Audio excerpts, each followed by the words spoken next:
Something is coming here. Can you feel it? I mean, look at all the ride closures and the construction and the scrims and the upgrading. What is going on? What are they preparing for? We're back at Disneyland, and it's a sometimes vlog. Yeah! It's a vlog that happens sometimes. The world of yesterday, tomorrow, and fantasy has felt so unusual, not just for the past few weeks, but for the past few months. I mean, have you noticed how so many little bits and pieces of Disneyland have work going on around them? Tons and tons of attractions have been closed lately and then reopened. Even the Jungle Cruise a couple weeks ago was closed down, doing a little refurbishment, replacing animals. Now, normally, I wouldn't even think about it. I think, oh, they're getting ready for stuff, must be the holidays. There's often a lot of preparation for holiday crowds, you know, they want to make sure everything's in tip-top shape. Then I realized we're right in the middle of the Halloween crowds. It's not the usual holiday preparations. Then I was thinking about it the other night, and I was like, oh, there's an easy answer here. And the easy answer for why all the preparation and the commotion and the hubbub must be for the big main event, because there is a big main event coming up, which is, of course, November 15th, because on November 15th,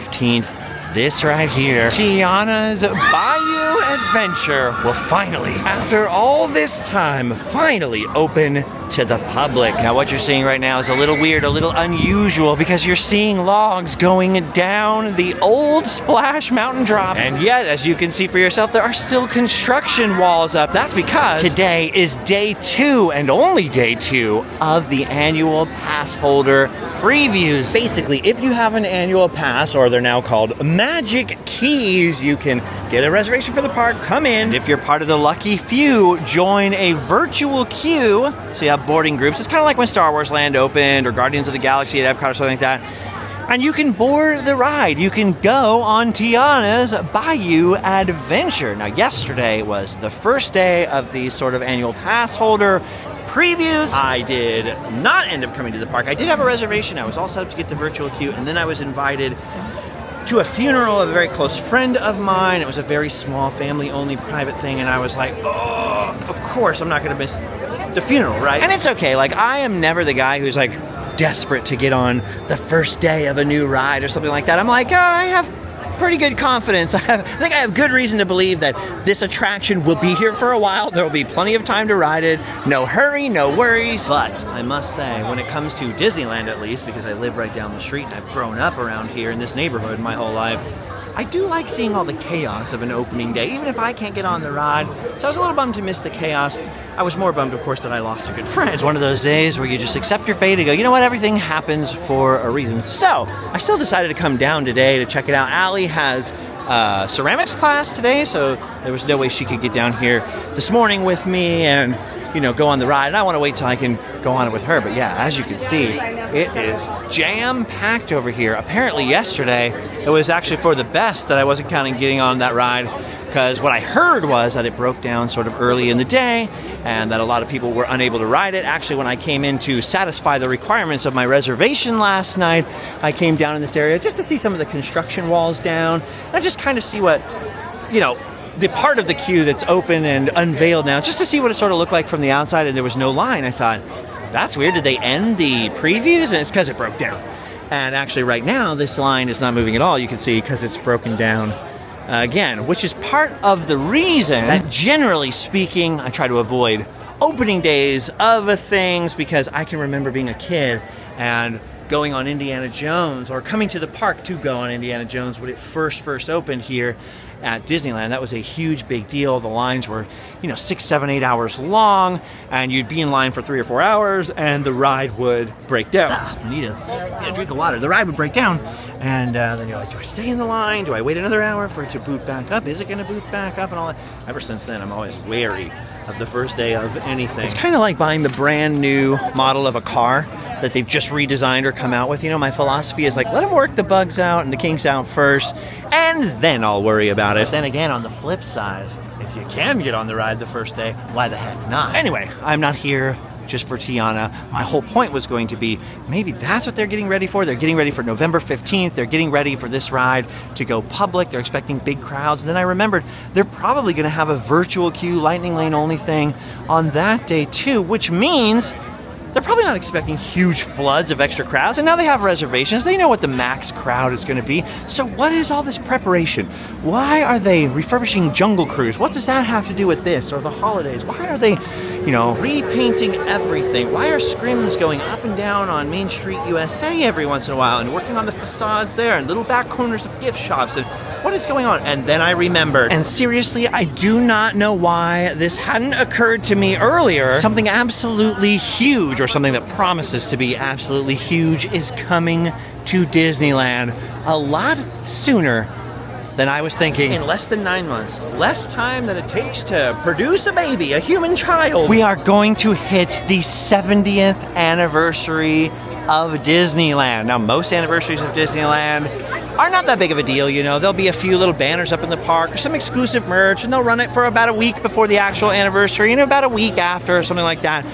But every once in a while, there's a big number, right? A nice round number, a decade, or a half decade, like 25, 30, 35, where they do quite a bit more. I can still remember the 35th anniversary of Disneyland, and being down here, I still have my pop-up maps from all that stuff. They made a big deal out of 35. And then I can remember they tried to make a big deal out of 50, and they had all this golden stuff everywhere. And hey, look, here's an opening day attraction, and the 50th anniversary was kind of a big deal, but it wasn't too crazy.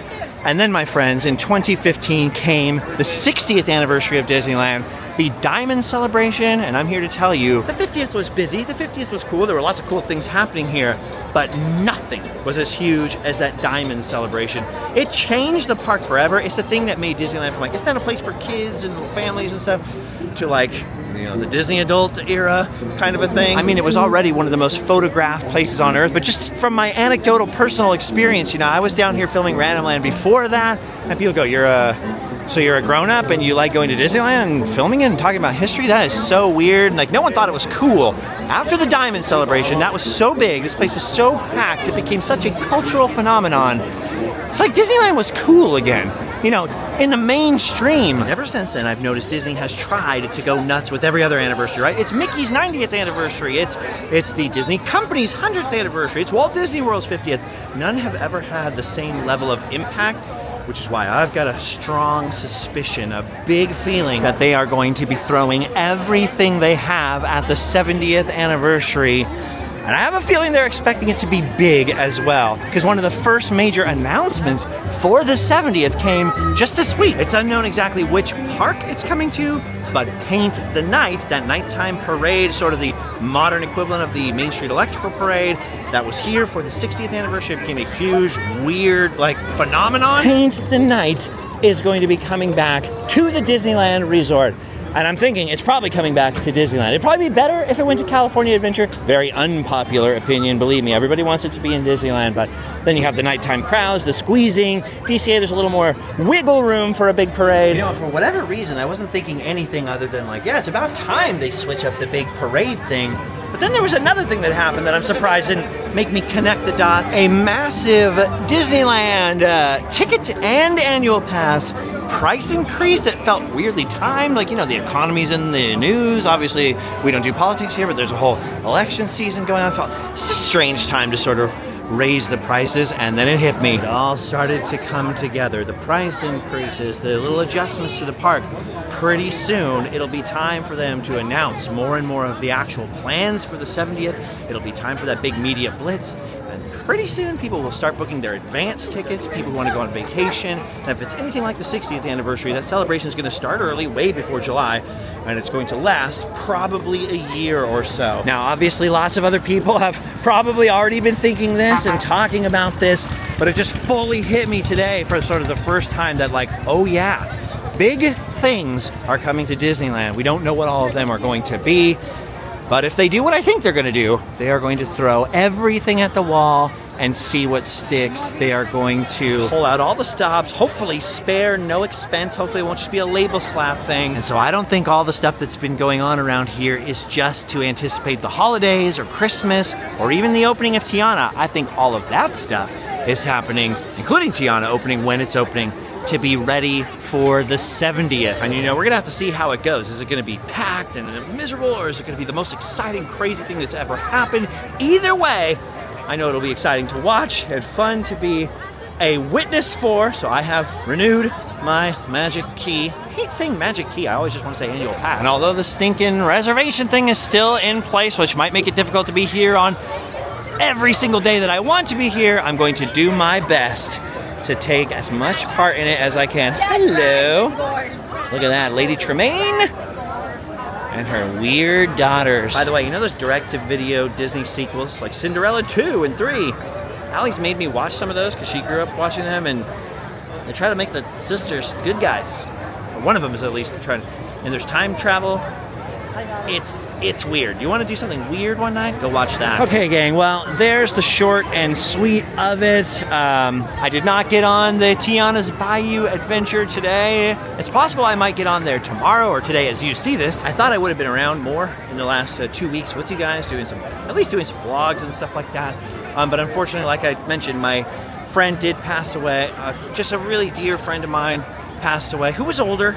And I'm sad to tell you that it was someone who should be recognized as sort of an icon and a big part of Disney history, but probably will never get quite his due. It was my friend Bob Van Oosting, the co-owner and the business runner of Oceanic Arts, which you guys, if you've been watching me at all, have heard a lot about. He was one half of the Oceanic Arts team. They carved, tons of the tikis here at the park and supplied all the different tropical decor and bamboo and even some of the thatch you see at the Disney parks, all the lighting and the carved doors of Trader Sam's and all those things. That was all provided by Bob and Leroy. Leroy was known as the master carver, Bob, the sort of master wheeler and dealer and businessman behind it all. But actually in the early days, Bob did quite a bit of carving himself, including some of these tiki shields right here, the originals of which were provided by Oceanic Arts. I believe Disney's probably making their own fiberglass copies of these now. They're not the old original Oceanic Arts wood anymore, but like Leroy Schmaltz carved this right here. But what a lot of people don't know is that these masks right here, these New Caledonia figures with sort of the crisscross patterns on them, in the early days, Bob was carving things just like this, some of which no doubt ended up at Disneyland, as well as Leroy stuff, although I think this looks more like a Leroy piece to me. But they were pretty much indistinguishable in the early days, and I don't think he got as much credit as he deserved. There is a great book about them. It's rare, it's hard to find. It's called The Godfathers of Tiki. I've talked a lot about that, so I don't want to really go on and on about an Oceanic Arts history lesson, and I've shown you. Recently, I've done some videos about the past, the history of sort of the Adventureland gates, the tikis here, and of course Oceanic Arts came right into it. I've done a lot of carving myself, but the thing is that Bob and Leroy weren't just these sort of icons to the tiki world and an important part, although often overlooked, of Disney history, especially Disneyland history. And they built, almost everything in the Polynesian Hotel. The shruggy little logo there is basically based on one of Leroy's carvings here. But for whatever reason, I got to know them as a teenager and I kept going back and bugging them. I did one of these very earliest videos I ever did was like, I really wanted to highlight their history because people didn't really know. There was this real life tiki room and all this great stuff came from there. And so they kind of warily agreed to do a little sit down interview with me, and it was kind of a weird, wacky video. You can look that up. It's like, I think it's called like the real life tiki room or something like that. And especially after that, I really had a close friendship with Leroy and Bob, and especially Bob towards the end after Leroy had passed away, and all these events and different things I think felt even closer to me. And I gotta be honest with you, I've been trying to figure out why, but for whatever reason I've just been a wreck for the past week or week and change since I got word that Bob had passed away. And then of course some of his family told me I was one of the last people he talked about and smiled about, and that just broke me completely. And I love those two guys very, very much. Both of them were two of my heroes, not just Leroy with the carving, but Bob just with everything. I looked up to those guys so much. I really valued their friendship. They had no reason to be friends with some weird punk rock teenager turned Disneyland fan, YouTube, whatever. And Bob was kind of the crusty one too, or he could be, and I think that made me value my friendship with him even more. And he never let me go the last few times I saw him. I'm gonna cry, hold on. He never let me go the last few times without a, I love you guy, and like really, he'd rub your back, and he was never like that, and he softened up so much towards the end to the people that he loved. And so, to be around his family was really sweet because I hadn't met them before, and it was just, it was a whole thing. So I'm sort of still recovering from that And I don't know why it took me down so hard. I've been talking about this on the Patreon sort of morning announcements videos that we do. I think it's the final closing of a chapter, of an end of an era, of a period of your life. And also I feel sad, you know, that Bob doesn't get quite as much credit as Leroy, and both of them don't get the credit they deserve, especially when it comes to the Disney parks and sort of the history. And I'm glad that I was able to be part of, you know, at least getting some more eyeballs on that part of their history and letting more people know about them. They always thank me so much for the foot traffic that they got, some of you guys that would go in there and do up your tiki patios, and that I sent all my other friends who film YouTube videos there and all that kind of stuff. And towards the end they did get a lot more attention. Then there's the Aloha Away stuff in the book that really helped give them even more attention. And it was just it was a wild ride the last couple of years, and I know not everybody cares about that versus the stuff that I film at the parks. And I know there have been several episodes about it. See, I'm getting emotional. It's hard for me to talk. I've done several, probably too many, vlogs or episodes or posts on Instagram or whatever about Oceanic Arts and the closing and all the different warehouse sales and all the different things. And it was very confusing. And I've done history videos here about it, and I'm sure I will again. But it's because those guys are really close to my heart, and personally were two of my heroes and two of my friends, and they really loved me. And it's one of those where I'm not sad, I'm really grateful that I made both of them very uncomfortable, both these older guys from a different generation, very uncomfortable telling them exactly how much they meant to me pretty much nonstop for the past 4 years. So I'm glad, you know, I'm glad in that sense. I'm just grateful for my friends, and it was a sort of celebration of life and a farewell. And that's all I'm gonna say about it, because, you know, there's a time to mourn and there's a time to sort of heal and pick up the pieces, and that's why I'm kind of trying to do that. So it seems like a weird thing, like, really, that broke you up? But yeah, it took me down, you know, a whole chapter of my life. And anyway, I'd love your feedback on what you think is going to happen for the 70th. I want your feedback on what you think about the price increases, anything really, all the things you think are awesome or stupid or whatever that the company's been doing or the parks have been doing, what you'd like to see for the 70th anniversary. I'm really curious what you'd like to see. Not that they listen anymore. And actually, maybe I'll come back and tell you why I think there's been so many misses with the built-in sort of fans of the parks and the company. I think I put my finger on the reason they keep doing a bunch of things that people go, why are they doing that? I might have figured it out, but I'll save that for the next vlog. In the meantime, I think we've done all we can do here, and there's a very beautiful lady waiting at home for me, and I think we're making pasta, so it's time to go home and sleep well. Oh, and by the way, speaking of Christmas coming, Christmas presents, we all gotta buy Christmas presents, and there's a heck of a bargain on my online store because my new book is back, and I have a few copies left. I can do personalized, I can do signed, so keep us in mind when you're buying your presents. I love you all. Good night.